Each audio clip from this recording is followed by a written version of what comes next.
వేములవాడ రాజన్న ఆలయంలో శ్రావణ మాసం భక్తుల రద్దీ కొనసాగుతోంది. శ్రావణ మాసం మరో 3 రోజులు ఉండడంతో రాజన్న ఆలయం భక్తులతో కిక్కిరిసిపోయింది.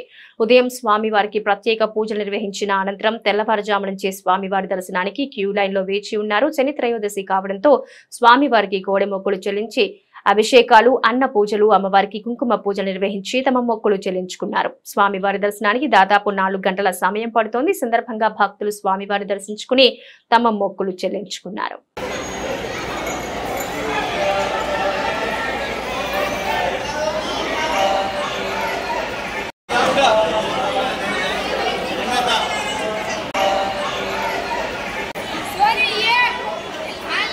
ఆగు